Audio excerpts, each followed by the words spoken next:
This is a presentation about widening the scope of the risk assessment and management.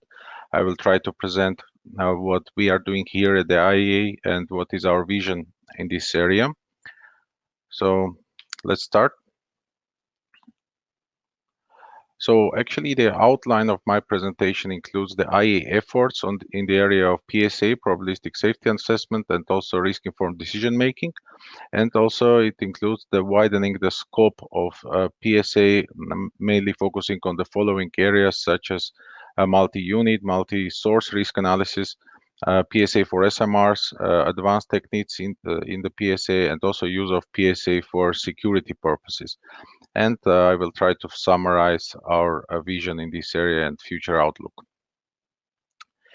The IA efforts in the area of PSA and risk-informed decision making. The activities on PSA are mainly settled in the Department of Nuclear Safety and Security here in the agency, and in the Division of Nuclear Installation Safety, where I am working for. And we have here 5 sections.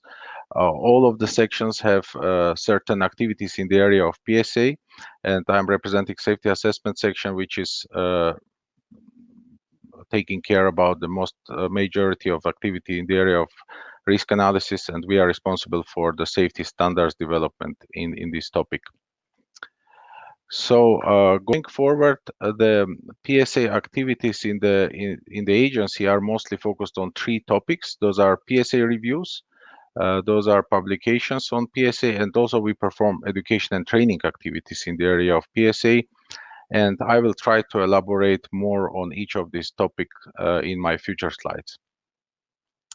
So the objective of the PSA reviews, which are performed here in the agency, to check the adequacy of the treatment of technological and methodological aspects of the models of the PSA studies, and also to answer the question whether the PSA applications and conclusions are adequately supported by the analysis. And we can cover the various designs in our scope of review and various PSA levels, all hazards typically, all operational states, and also not only the PSA models and studies, but also the PSA applications, use of PSA for risk-informed decision making. And in this, we are using our IA safety standards, so we cannot really review against any national standards or national regulations. And for the review, we are looking on the PSA reports and PSA models. So the providing electronical models are asset for this kind of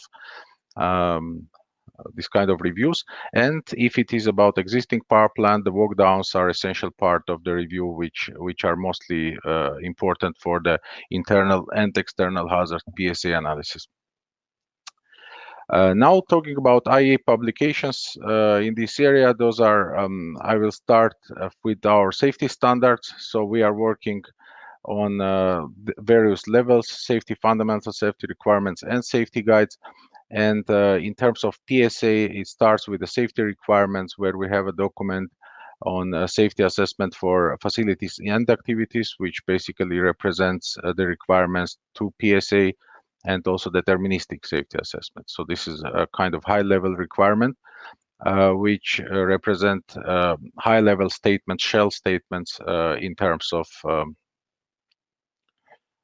PSA. And the next level is safety guides, where we have safety guides more detailed, shoot statement, including shoot statements on level 1 PSA and level 2 studies, as well as we have a safety guide covering the seismic studies, which includes a specific chapter on seismic PSA. And those are the consensus documents, safety standards, which are really I would say even the safety guides are on the higher level and they provide recommendations, but they cannot go to the how to do level of details, because there that's the level where we can reach consensus. And if we are going to the how to do level, I would specify two types of documents we have. Those are tech docs and safety reports, where we are describing best practices available worldwide, and also member state experience and challenges for any specific topics. Here we are going to the much more details, but those documents are not consensus level. So whenever we are reviewing our PSAs, we review them against the safety standards. This is about what we have, the prerequisites, what we have here in the agency. And this slide is just for you, for information on what kind of areas are we working on right now in the area of PSA. So in the safety standards, we are revising all our 3 safety guides right now.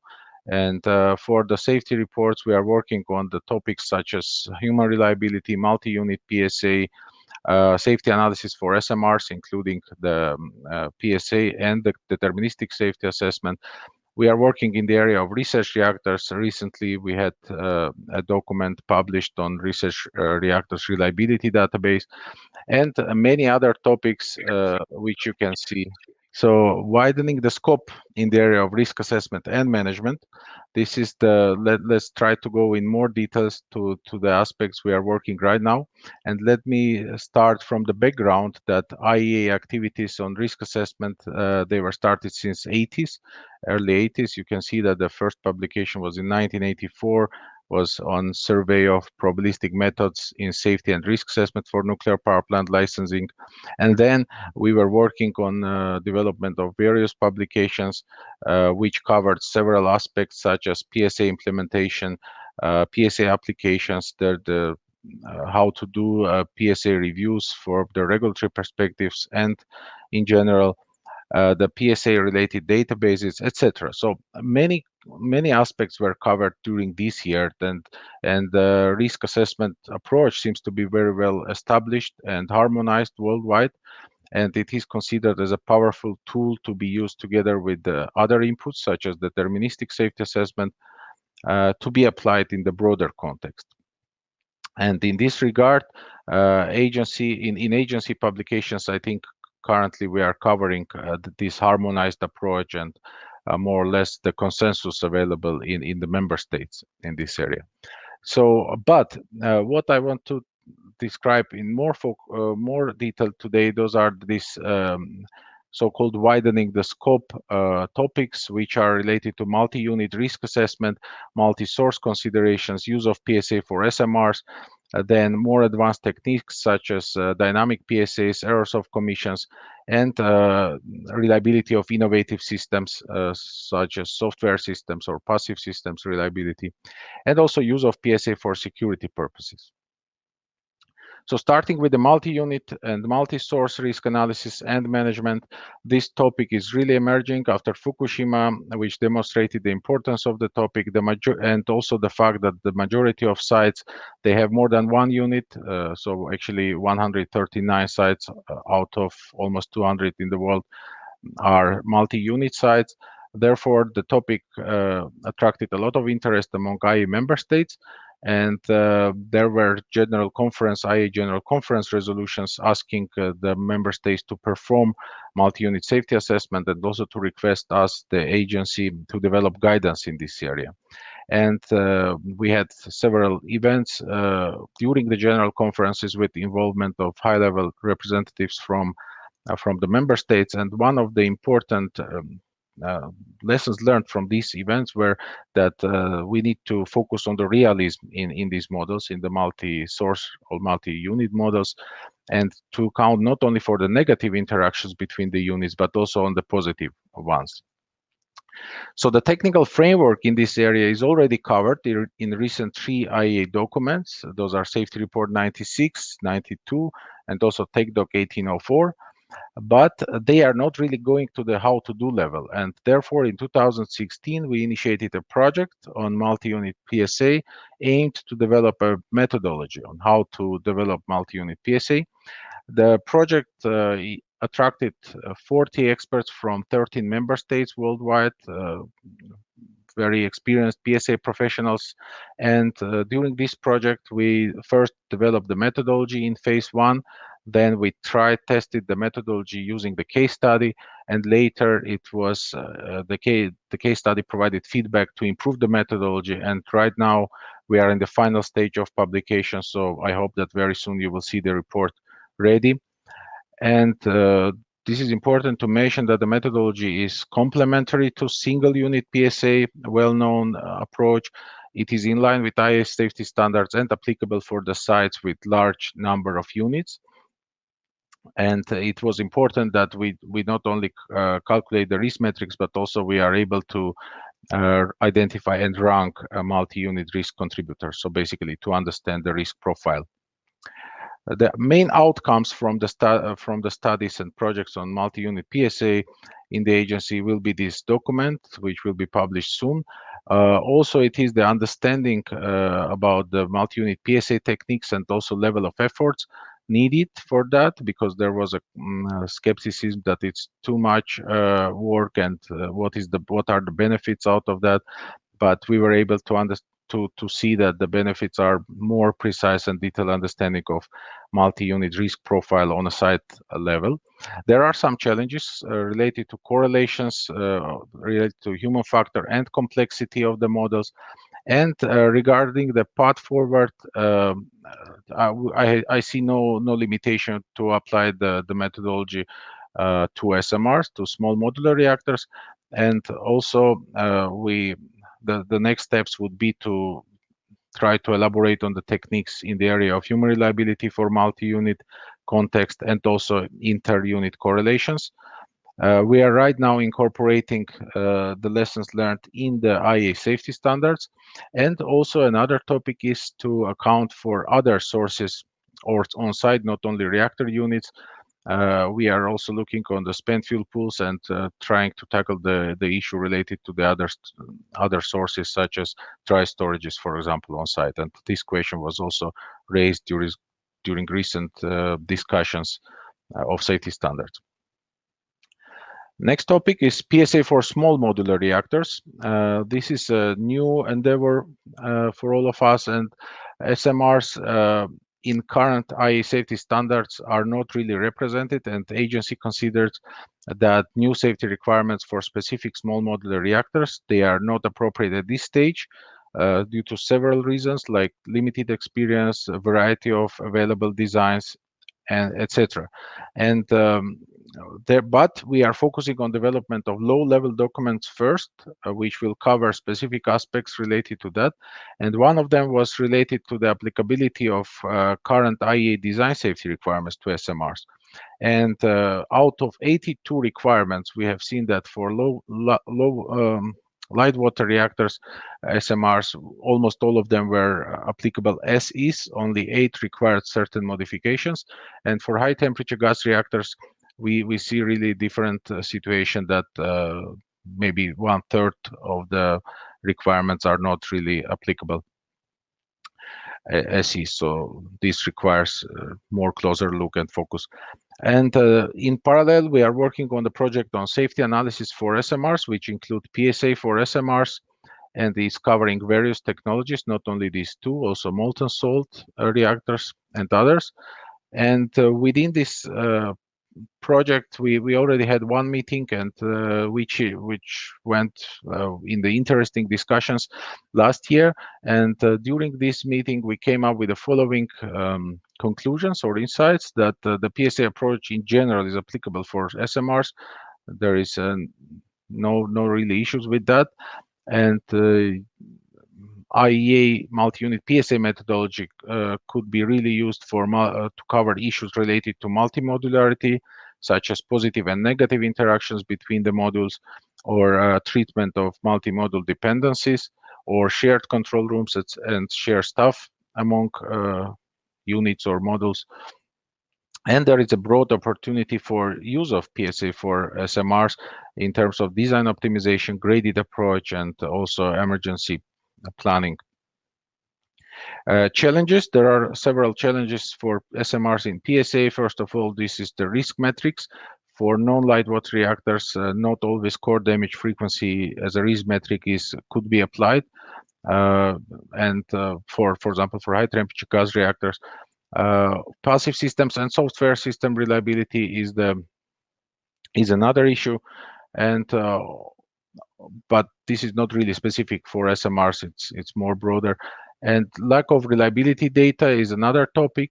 HRA, where we can experience longer time windows for some SMRs where you have more time to react, and probably HRA methods are not really working well in this domain.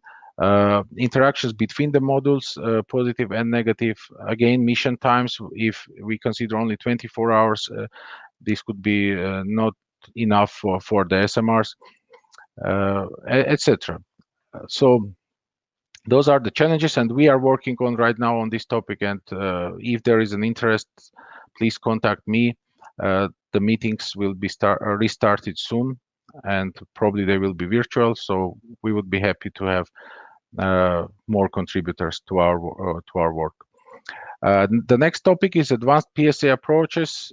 Here, widening the scope is very important as well, that the PSA approaches have been continuously evolved and significantly progressed during the last decades. And currently advanced PSA approaches, they allow deeper or more precise view about the risk profile, but unfortunately not all of them are widely used. Mostly they are used in the research, for the research purposes, and not really for the real PSA studies and industrial application. So not really widely used. And therefore, IEA launched a project on advanced PSA approaches and applications. This will be a tech doc, which will cover dynamic PSA software reliability, combination of hazards, aging aspects, and many other topics related to advanced PSA approaches and methods. Very briefly, the summary. So about dynamic PSA in this project, we should expect having a description of the limitations of the static PSA approaches, answer on the question why and when the dynamic approaches could be used. Also, we are encouraging the modularity concept, where one don't need to perform really full scope dynamic PSA for nuclear power plant, but only focusing on specific scenarios where dynamics is important, and dynamic modeling can lead to the new insights which are missing in static approaches. For HRA, the modeling of the errors of commission I think is very important, and now this is one of the topics which we are trying to incorporate in our safety standards. Another problem is long time windows and limiting human error probability values.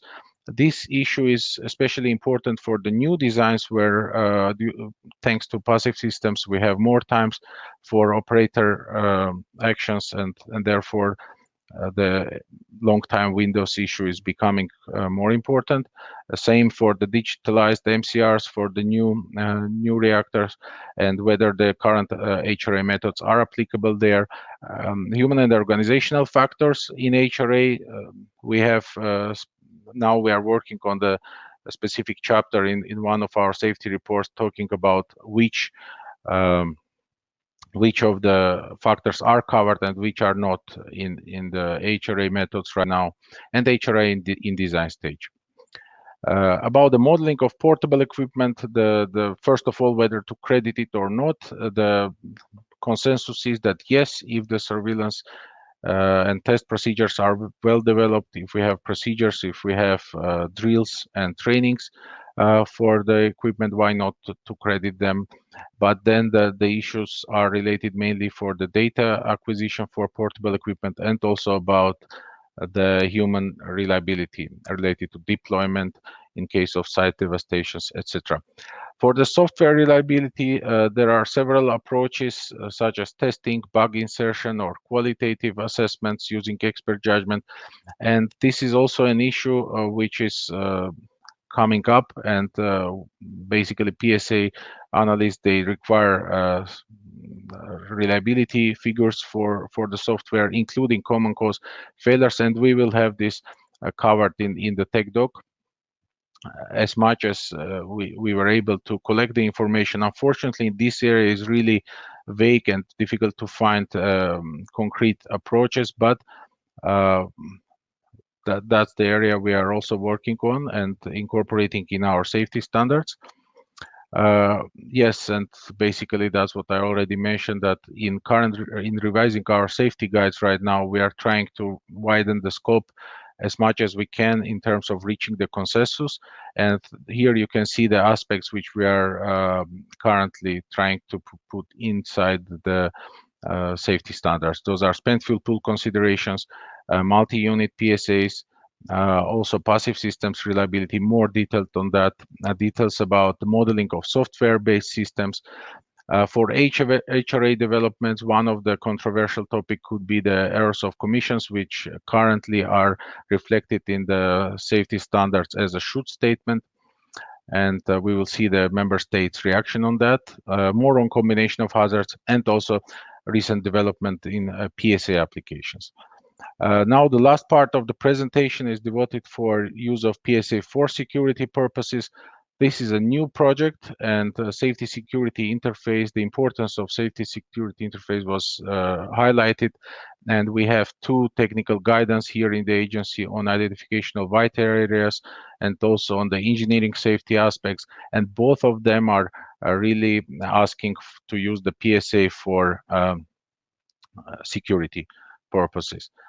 But there is a lack of publication on how to do that, and therefore recently we launched a new project on development of technical report, series report for the use of safety analysis, DSA and PSA for security purposes. And recently we had a virtual meeting on that, and topics to be covered in this report are what are the PSA and DSA potential outputs for security, what can we get from them, and we will try to cover how to identify potential scenarios in terms of security risks, how to identify vital areas and target sets using PSA models, evaluation of event consequences, and assessment of engineering safety aspects in terms of security, including reliability, limited conditions of operations, and also modifications of the engineering features.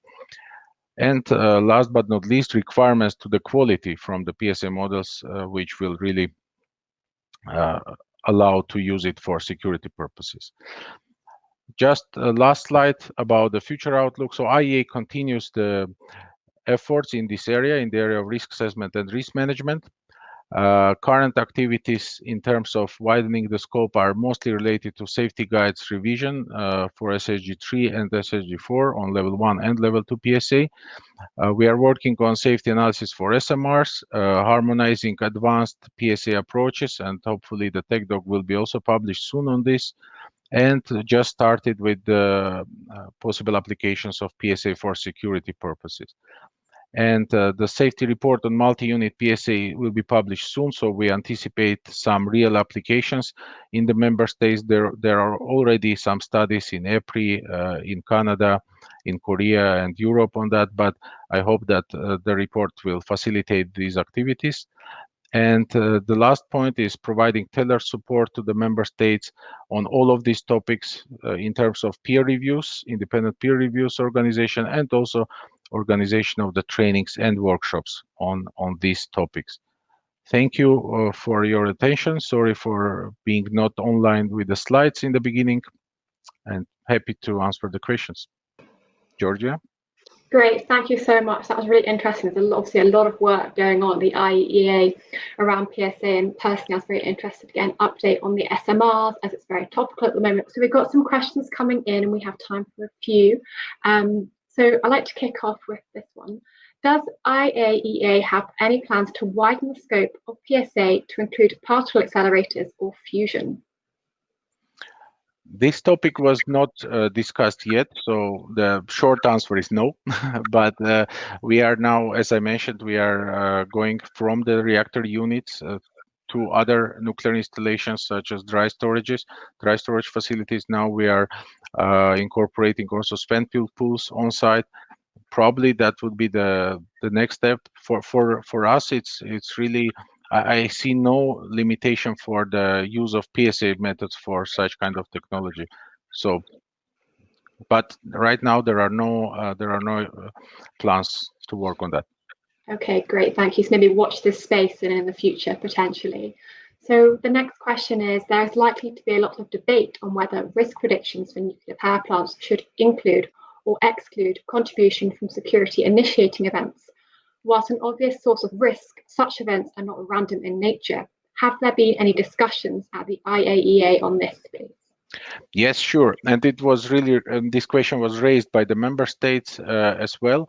In our safety guides, it is clearly stated that malicious acts and sabotage is not included in the PSA right now from the point of view of PSA as is. But we are trying to tackle this issue in this publication, which I just mentioned, about use of PSA for security purposes, because eventually what we want to do, we want to understand the risks connected with that, right? And PSA can help to do that. I'm not sure that we need to have the numerical values as an output from these activities, but understanding of the risks and trying to find vulnerabilities and design some protective measures, that will be the ultimate goal, I think.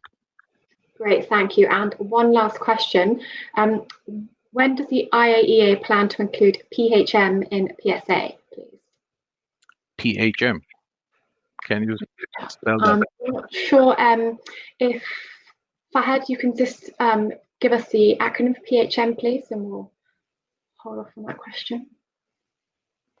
Maybe if you can type quickly, please. Yeah. Maybe while we wait for him to type, we'll go for another question. So, yep. What confidence do you have in the existing PSA software and code to be able to handle things such as MUPSA for full-scale installations? Actually, that's a very good question. We tried, that's why the case study within multi-unit PSA project was very important.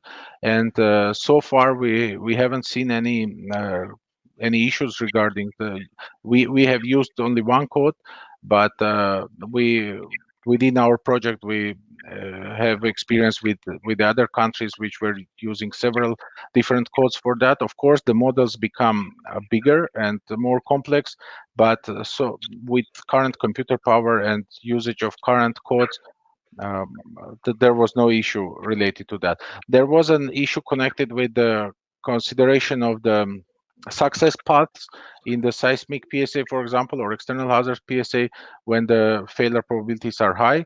But this issue is solvable with current codes. Great, thank you. So we'll just go back to that last question. When does the IAEA plan to include, and I think the acronym is prognostics and health management into PSA, please? Oh, okay. Actually, that issue was not really discussed. But as I mentioned, we are talking about, in HRA, we are talking about human and organizational factors. So, and recently we were working on this, on the chapter on this issue, and we found that not all the organizational and human factors are really included in current HRA models. And at least what will be the output from IAEA publication is the list of aspects which are not covered and which should be focused on. But that particular aspect, no. Okay, great, thank you. That's all the questions we've got time for. If we haven't been able to answer your question, hopefully we can outside. So thank you again, Shahin, for such an informative presentation and update from the IAEA. Thank you very much. Thank you.